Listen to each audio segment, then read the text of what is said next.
Assalamualaikum warahmatullahi wabarakatuh. Halo anak-anak semua. Hari ini kita akan belajar tema 2, subtema 1, pembelajaran kedua.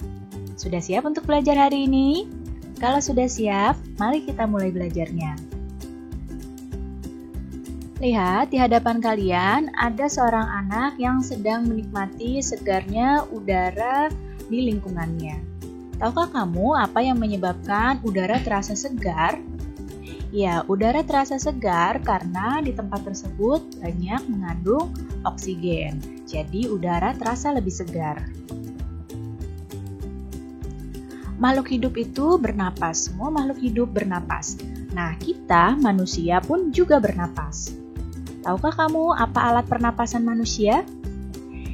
Alat pernapasan manusia adalah paru-paru. Jadi, manusia bernapas menggunakan paru-parunya.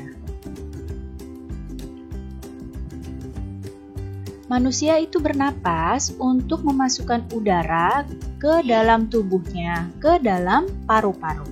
Nah, udara yang mengandung oksigen ini masuk ke tubuh manusia, sedangkan udara yang dikeluarkan itu udara yang mengandung karbon dioksida. Ya, jadi udara yang masuk ke tubuh manusia adalah udara yang mengandung oksigen dan udara yang dikeluarkan adalah udara yang mengandung karbon dioksida. Alat pernapasannya manusia adalah paru-paru. Jadi udara tersebut masuk ke paru-paru.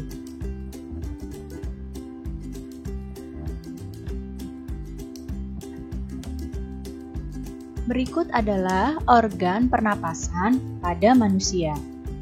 Yang pertama, manusia organ pernapasannya adalah hidung. Hidung itu adalah tempat masuknya udara dan tempat penyaringan udara. Jadi, udara yang masuk melalui hidung itu disaring terlebih dahulu menggunakan rambut-rambut halus yang ada di dalam hidung. Sehingga kotoran-kotoran yang terbawa ketika kita menghirup udara itu tertahan di hidung. Kemudian ada selanjutnya faring. Faring adalah persimpangan antara saluran pernapasan bagian depan dan saluran pencernaan di bagian belakang.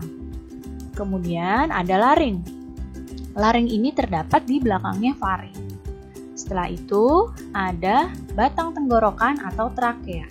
Pada batang tenggorokan ini terdapat jaringan yang disebut silia yang akan bergerak dan mendorong keluar debu-debu dan bakteri yang masuk.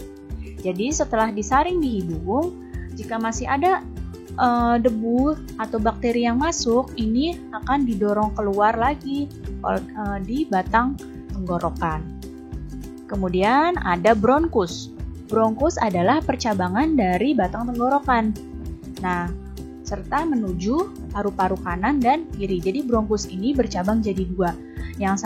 Percabangan yang satu menuju paru-paru kanan dan percabangan yang satunya lagi menuju paru-paru kiri.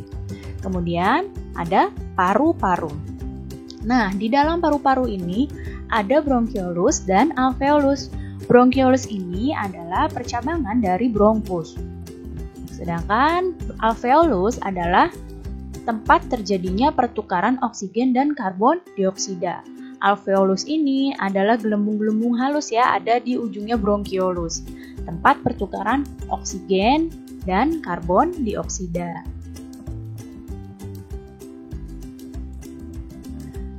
Nah, berikut adalah gambar organ pernapasan manusia. Perhatikan di sini ada hidung, lihat panahnya ya, di sini adalah hidung. Kemudian ada faring, di sebelah sini faring, di sini laring. Jadi laring ini percabangan, yang satu menuju kerongkongan, ini tempat jalur makanan kerongkongan, dan yang satu ke batang tenggorokan. Ini yang untuk pernapasan, jadi yang untuk pernapasan ke batang tenggorokan. Kemudian ada trakea atau batang tenggorokan. Nah, di sini trakea bercabang menjadi dua, yaitu bronkus. Bronkus ini ya, ini cabang yang besar ini adalah bronkus. Kemudian bronkus punya cabang-cabang lagi kecil-kecil, ini namanya bronkiolus. Nah, di ujungnya bronkiolus ini ada alveolus. Jadi alveolus ini kecil-kecil, tidak terlihat, harus menggunakan alat khusus untuk melihatnya. Nah, Paru-paru yang mana? Nih paru-paru yang ini nih, yang warnanya diwarnakan dengan warna merah. Ya, yang ini adalah paru-paru. Nah, alveolus bentuknya seperti apa? Ini bentuknya alveolus seperti ini. Bentuknya seperti gelembung-gelembung. Ya, ini alveolus. Jadi disinilah tempat pertukaran oksigen dan karbon dioksida di dalam paru-paru kita. Lalu bagaimana urutan sistem pernapasan manusia? Nah, urutannya seperti ini. Pertama, udara masuk melalui hidung.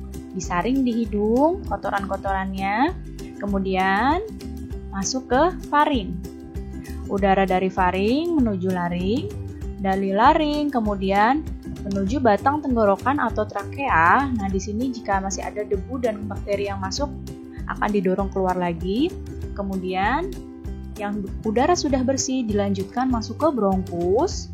Bronkus bercabang menjadi 2, dicabangkan lagi menjadi bronkiolus. Bronkiolus adalah cabangnya dari bronkus. Kemudian ke paru-paru. Nah, di paru-paru inilah terjadi pertukaran oksigen dan karbon dioksida, yaitu di alveolus. Nah, sekarang kita masuk ke tentang pemahaman isi teks. Untuk memahami isi teks, kita dapat mengajukan beberapa pertanyaan untuk mendapatkan informasi penting dari teks tersebut. Untuk mengajukan pertanyaan, kita harus mengetahui kata tanya dan penggunaannya untuk apa. Perhatikan di sini, kata tanya apa ini digunakan untuk menanyakan nama-nama benda, sebab, akibat, judul, atau tema. Jadi dari teks itu kita menggunakan kata tanya apa untuk menggali informasi, menanyakan nama-nama benda, sebab, akibat, judul, atau tema. Kemudian, kata tanya di mana? Kata tanya ini untuk menggali informasi yang menanyakan tempat atau latar. Kemudian kata tanya kapan ini menggali informasi tentang waktu kejadian suatu peristiwa. Jadi kalau mau menanyakan waktu kejadian suatu peristiwa ini menggunakan kata tanya kapan. Siapa? Siapa ini adalah untuk menanyakan tokoh utama atau tokoh pendukung dari teks tersebut. Kemudian kata tanya mengapa? Kata tanya mengapa ini digunakan untuk menggali informasi tentang alasan suatu masalah dalam suatu teks. Kemudian kata tanya bagaimana itu untuk menanyakan cara membuat proses, urutan, pendapat, atau sikap. Dan kata tanya berapa untuk menanyakan jumlah atau banyak benda. Jadi untuk menggali informasi dari teks kita bisa membuat kalimat tanya dengan menggunakan kata tanya ini ya. Sekarang apakah kamu tahu apa itu tangga nada? Tangga nada adalah urutan nada yang disusun secara berjenjang. Tangga nada diatonis ini dibagi menjadi 2. Ada tangga nada diatonis mayor, ada tangga nada diatonis minor. Sekarang kita akan bahasnya tangga nada diatonis mayor. Tangga nada diatonis mayor ini seperti ini. Perhatikan di sini. Yang ada tulisan yang seperti huruf C, D, E, F, G, A, B, C petik ini adalah nama nadanya. Ya, yang ini nama nada. Kemudian yang angka, ini dibacanya Do, Re, Mi, Fa, Sol, La, Si, Do. Ini adalah notasi angka. Ya, Do, Re, Mi, Fa, Sol, La, Si, Do ini adalah notasi angkanya karena ditulisnya berupa angka. Kemudian ada seperti angka 1, 1,5, 1, 1, 1,5, ini namanya interval nada. Jadi tangga nada diatonis mayor ini yang seperti ini.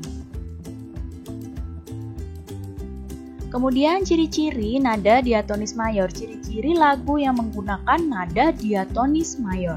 Yang pertama, lagunya itu sifatnya riang gembira dan sifat lagunya itu bersemangat. Serta biasanya lagunya diawali dan diakhiri dengan nada do sama dengan C. Ya, jadi ciri-ciri lagu yang menggunakan nada diatonis mayor, lagunya sifatnya riang gembira, bersemangat, dan biasanya diawali dan diakhiri dengan nada do sama dengan C. Apa saja ya contoh lagu diatonis mayor? Lagu-lagu yang menggunakan nada diatonis mayor contohnya Indonesia Raya, Maju Tak Gentar, Hari Merdeka, Halo Halo Bandung, Gebiar-Gebiar, Garuda Pancasila, dan sebagainya ya. Ini adalah contoh-contoh lagu yang menggunakan nada diatonis mayor. Baik, cukup sekian ya penjelasan Ibu kali ini. Mudah-mudahan kalian dapat paham dan mengerti. Terima kasih anak-anak semua. Sampai jumpa lagi. Wassalamualaikum warahmatullahi wabarakatuh.